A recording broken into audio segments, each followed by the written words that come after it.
UGC ചട്ടം ലംഘിച്ച് Kerala P S C chairman 2025 സെപ്റ്റംബറിൽ ഇറക്കിയ ഉത്തരവ് കേരള പി എസ് സി ഉദ്യോഗസ്ഥർ Kerala P S C chairman, Kerala P S C secretary, Kerala P S C joint secretary എന്നിവർ തന്ന റിപ്പോർട്ടിലാണ് ഈ തിരിമറി. കേരള പി എസ് സിക്കെതിരായിട്ടുള്ള തെളിവുകൾ എഡ്യൂക്കേഷൻ എൻകൗണ്ടർ ചാനൽ ലഭിച്ചിരിക്കുകയാണ്. 2025 September 25 Kerala P S C 2015 മുതൽ UGC അംഗീകാരമില്ലാത്ത ഭാരതീയർ ഉൾപ്പെടെ സർവകലാശാലകൾ അംഗീകരിക്കില്ലെന്നും UGC ഡിസ്റ്റൻസ് എഡ്യൂക്കേഷൻ ബ്യൂറോയിലുള്ള സർവകലാശാലകൾ മാത്രമേ അംഗീകാരം നൽകുകയുള്ളൂവെന്ന് PSC ചെയർമാൻ വ്യക്തമാക്കിയിട്ടുണ്ട്.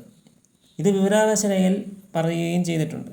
രണ്ടാമത്തെ തെളിവ്, കേരള PSC ജോയിന്റ് സെക്രട്ടറി രേഖാമൂലം തുല്യതാ സർട്ടിഫിക്കറ്റ് സംബന്ധിച്ച് റിപ്പോർട്ട് നൽകിയിട്ടുണ്ട്. UGC ഡിസ്റ്റൻസ് എഡ്യൂക്കേഷൻ ബ്യൂറോയിലുള്ള സർവകലാശാലകൾ മാത്രമേ PSC അനുവദിക്കുകയുള്ളൂ. കേരള PSC തന്ന വിവരാവകാശ രേഖയിലും ജോയിന്റ് സെക്രട്ടറി തന്ന കത്തിലും തുല്യതാ സർട്ടിഫിക്കറ്റ് നിർബന്ധമാണെന്ന് പറയുന്നില്ല. UGC ഡിസ്റ്റൻസ് എഡ്യൂക്കേഷൻ ബ്യൂറോയിലെ സർവകലാശാലകൾ അംഗീകരിക്കപ്പെടണം, എന്നാൽ PSC അംഗീകരിക്കുമെന്നാണ് പറഞ്ഞിട്ടുള്ളത്. തുല്യതയ്ക്ക് അതിൽ ഇമ്പോർട്ടൻ്റ് കൊടുത്തിട്ടില്ല. കേരള PSC ചെയർമാനും PSC സെക്രട്ടറിയും ജോയിന്റ് സെക്രട്ടറിയും രേഖാമൂലം തെളിവ് തന്നിട്ടുണ്ട്, ഇങ്ങനൊരു റിപ്പോർട്ട് ഇറക്കിയിട്ടുണ്ടെന്ന്, ഉത്തരവ് ഇറക്കിയിട്ടുണ്ടെന്ന്. പക്ഷേ PSC ഈ ഉത്തരവ് അവരുടെ സർക്കാർ സൈറ്റിൽ പബ്ലിഷ് ചെയ്തിട്ടില്ല.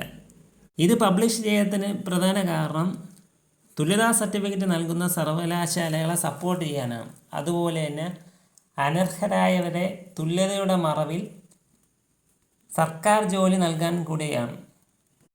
ലക്ഷക്കണക്കിന് ഉദ്യോഗാർത്ഥികളാണ് PSCയെ വിശ്വസിച്ച് PSC എക്സാം എഴുതുന്നത്. അവരെ മണ്ടന്മാരാക്കുന്ന സമീപനമാണ് PSC ചെയ്തുകൊണ്ടിരിക്കുന്നത്. എൻ്റെ ന്യായമായിട്ടുള്ള ചോദ്യമാണ്, PSC ആരെ പേടിക്കുകയാണ്? PSC ചെയർമാനും സെക്രട്ടറിയും ജോയിന്റ് സെക്രട്ടറിയും വ്യക്തമായിട്ട് ഉത്തരവിൽ പറഞ്ഞിട്ടുണ്ട്, ഡിസ്റ്റൻസ് എഡ്യൂക്കേഷൻ ബ്യൂറോ സൈറ്റിലുള്ള സർവകലാശാലകളെ അംഗീകരിക്കുമെന്നു. പിന്നെ എന്തിനാണ് PSC സർക്കാർ സൈറ്റിൽ ഇടാൻ വൈകുന്നത്? ഇതുവരെയായിട്ട് അവരിട്ടിട്ടില്ല. കഴിവില്ലാത്തവരാണോ PSC തലപ്പത്തിരിക്കുന്നത്? ഞങ്ങളടക്കം PSC എഴുതുന്ന ഉദ്യോഗാർത്ഥിയുടെ ചോദ്യമാണ് PSC എടുത്ത് ചോദിക്കുന്നത്. ഇതിലൂടെ ഒരു ഉത്തരവ് ഇറക്കി കഴിഞ്ഞ് കഴിഞ്ഞാൽ, മേലുദ്യോഗസ്ഥർ ഒരു ഉത്തരവ് ഇറക്കി കഴിഞ്ഞാൽ എന്തുകൊണ്ട് ഉത്തരവ് അവർ സൈറ്റിലിടുന്നില്ല, PSC സൈറ്റ്? നമ്മുടെ പ്രധാന ആവശ്യം സെപ്റ്റംബർ 2025 ഇറക്കിയ പൊതു ഉത്തരവ് പ്രാബല്യത്തിൽ വരണം. PSC പബ്ലിക് സൈറ്റിൽ പബ്ലിക്കായിട്ട് ഓർഡർ ഇടണം, അവരുടെ സൈറ്റിൽ തന്നെ ഇടണം. PSC മറ്റു ഉത്തരവ് ഇറക്കുമ്പോൾ അതൊക്കെ അവരുടെ വെബ്സൈറ്റിൽ കാണുന്നുണ്ടല്ലോ. ഈ ഉത്തരവ് മാത്രം എന്തിനാണ് പ്രത്യേകത? വിവരാവകാശ രേഖ പ്രകാരം PSC പറയുന്നത് ഇങ്ങനെയാണ്: ഞങ്ങൾ ഇറക്കുന്ന ഉത്തരവുകളൊന്നും ഞങ്ങൾ PSC സൈറ്റിൽ ഇടുന്നില്ല. പിന്നെ PSC സൈറ്റ് എന്തിനാണ്? ചുമ്മാ കാണാനാണ് വെച്ചിരിക്കുന്നത്. തത്തുല്യ യോഗ്യത സംബന്ധിച്ച് അവർ ഉത്തരവ് ഇറക്കിയിട്ട് PSC സൈറ്റിൽ ഇപ്പോഴും ഉണ്ട്. നിങ്ങൾ PSC സൈറ്റിൽ ചെക്ക് ചെയ്യുമ്പോൾ അറിയാൻ പറ്റും. ഈ ഓർഡർ അതിനുശേഷമാണ് ഇറക്കിയത്. ബഹുമാനപ്പെട്ട സുപ്രീം കോടതിയുടെ ഉത്തരവ് തന്നെയുണ്ട്.